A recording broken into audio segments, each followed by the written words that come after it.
Your subconscious mind is one of the most powerful forces in the entire universe, and I don't think people truly understand just how powerful it is, which is why I'm making a video about it right now. And even though the subconscious is one of the most powerful forces in the universe, that does not mean it's always working for us. There are many people, I would say most people, have their subconscious work against them. So what I'm going to do today is just kind of go over a bunch of things about the subconscious mind and how you can use it to your advantage and not let it work against you. And so the subconscious mind, summed up into one sentence, is that it remembers everything that you forget, meaning it shapes all of your habits, your decisions, your reactions, all the things that you don't consciously think about.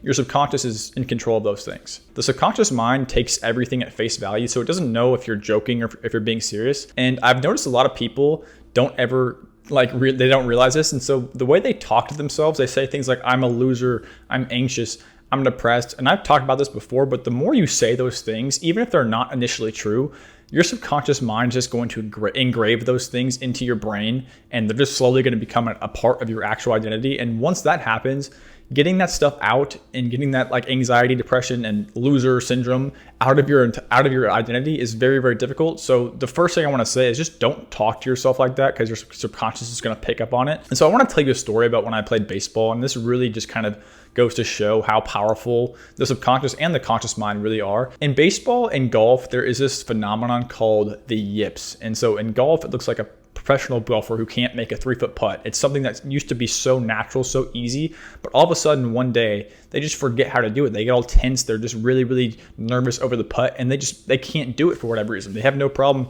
hitting a 300-yard drive, but when it comes to hitting a 3-yard putt, they can't do it. In baseball, this looks like people, players, pitchers, not being able to make the most simple throws ever. Like pitchers, for whatever reason, get the yips and they can't throw the ball over to first base, or they can't throw a strike anymore. It's a very, very interesting psychological, I would call it, disease that so many players get. And it comes when the conscious mind takes over. Like throwing a baseball to people that play baseball or any sport, it's something that you don't think about. Once you learn how to throw a baseball, it just comes naturally. You don't think about, oh, my arm has to go here, then here, then here. You just throw the ball. That's just all it is. Players will come down with the yips for many different reasons, but when I first got them, I can vividly remember exactly what caused them. So I was catching a bullpen in this facility that we were practicing in, and I threw the ball back to the pitcher, and the pitcher wasn't looking. And it hit the pitcher in the head. And from that moment on, this was like my freshman year of high school, every single time I would make a routine throw, like one back to the pitcher, one that was just very, very short, I would just think, I was just over analyzing every little thing about the throw. Where am I throwing the ball? Like, is the guy looking? Like, I don't want to spike it. I don't want to overthrow it. And that right there was my conscious mind taking over a process that should be controlled by the subconscious. I had to completely change how I played baseball. I was a catcher and an infielder, and most of my throws that I would make are short, throws. And those were the hardest for me. I could still throw the ball very, very hard and very, very far, but the short routine throws were so hard for me because my subconscious mind wasn't able to take over, and my conscious mind was just thinking and overthinking, honestly, about every little detail of the throw. And then what I realized eventually is that if I just put myself in the outfield and I only am making long throws where I have to put every single ounce of my power into a throw, I can't overthink that. There's no room for my conscious mind to think about my arm angle or where the ball is going. I have to just let it rip. I didn't realize that at the time, but I was essentially forcing my subconscious mind to take over. There's nothing conscious. You cannot consciously throw a ball, 250 feet on a line to home plate from the outfield. You just can't do it. You have to let your natural instincts take over. And so whenever you hear the term flow state, all that's really saying is that you're not consciously thinking about what you're doing. You're just acting. You're in a position, you're in a place, you're in a state where nothing you're doing has to be thought out. You're just moving freely. The subconscious is fully turned on, and that's all you're using to basically operate. And that is the best place to be in pretty much everything that you do. And then another crucial, important part of the subconscious mind is visualization. And I cannot stress how powerful visualization truly is. I'm not talking like you're visualizing your dream house, your dream car, your dream job. Not that. I'm talking about, let's take a sport, for example, like fighting. Fighters will basically just visualize the entire fight before they actually go out and do it. So they'll visualize themselves walking out, they'll visualize themselves staring down their opponent, and they'll visualize themselves actually winning the fight. And what they're doing is they're basically just giving the subconscious patterns, and they're almost training their subconscious to have the fight kind of down and figured out before they actually go out and do it. So when they actually do go out and fight, they're not ever consciously thinking about what they're doing. They're not really thinking about, I have to throw this punch and then this punch and then this kick. this kick, like they're operating entirely with their natural instincts, and that's the full subconscious operation. And I realized I used this visualization technique when I was like 10 years old, and my mom told me about this one technique she found on Facebook where before you go up and hit, you visualize yourself, hitting the perfect ball. You just square it up perfectly and you just absolutely launch it. And when you go up to the plate, you lift up your finger on the bat. And that signifies you. That's like a signal that you use to visualize that hit every single time. That was one of the most like overpowered things that I had ever found, and I didn't even realize what I was doing.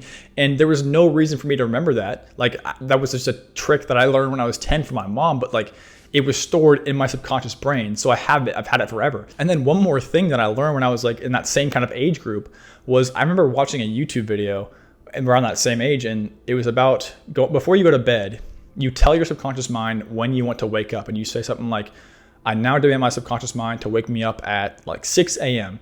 And then you visualize yourself waking up at that time, just full of energy and fully refreshed. And again, this was something that I learned when I was like 10 years old, but I never ever forgot it, and it always worked. I got it to work even when I was like that young. I would wake up at the exact same time that I told myself to wake up, or I told my subconscious to wake up, and I would feel fantastic. So you need to try that. First of all, whenever you go to bed, sit there for a second and tell your subconscious mind when you want to wake up, and then visualize yourself waking up at that exact time, fully refreshed. And I promise you, after like 2 or 3 days, you are going to be shocked at how accurate it is, because it's insane. And then one more thing you can do before bed is literally start asking your subconscious mind questions that you have, like any problem you're dealing with in your life. You can ask your subconscious mind to like solve it in your sleep, because the subconscious mind is always on, and when you're sleeping, that's like one of the most powerful times to use it. So if you can ask your subconscious a question before you go to sleep, I can guarantee you that, after a couple of days again, you will at least wake up with some sort of a solution to those problems. Like it's so interesting because your subconscious mind is always on. It's always like working on a problem. It's always trying to find answers.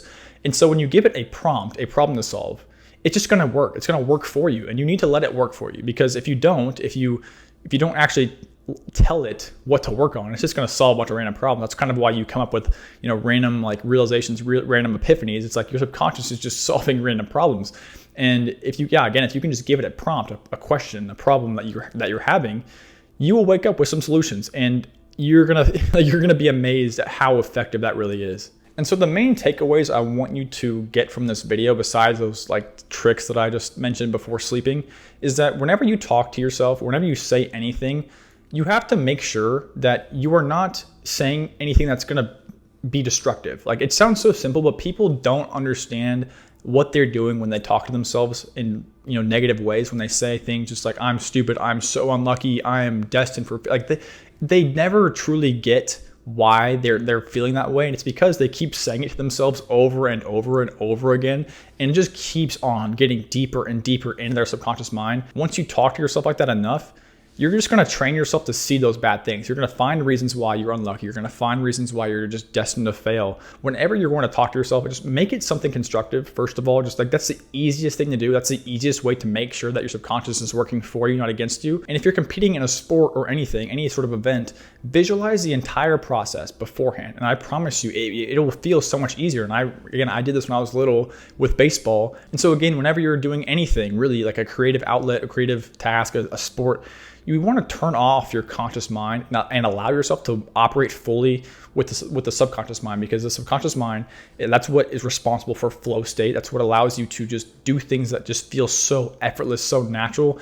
And the last thing you want to do when you are working towards anything or working on something is think about all the things that you're doing. You want to turn all that off. You want to get the conscious mind away and just turn that thing off, and just allow yourself to just do and not think, because the more you think, the more you analyze what you're doing, the harder it will be to actually do that thing, and the more likely it is that you're just going to mess up. Because even the simplest things that are just so natural to you, if you allow your conscious mind to take those things over and take control over those things, you're going to lose the magic. You want to keep your subconscious mind doing the things that already come natural to you. You don't want to overthink and overanalyze every little detail about something that is just so natural and so easy to you, because the second you do is the second that it no longer becomes natural and easy. Just like the yips example that I was using earlier, a 60-foot throw something that had been so easy for me my entire life was all of a sudden just almost impossible, because all I was doing was thinking about every single detail of the throw. So just allow yourself to just flow and just don't think. You want to be in a state where you're acting and just not thinking. That's the best place to be. So do not underestimate the subconscious mind. The subconscious mind is it's one of the most powerful tools that you have. It is probably the most powerful tool that you have. So do not let it work against you. Allow it to work for you. And just remember that the subconscious mind remembers everything that you've forgotten.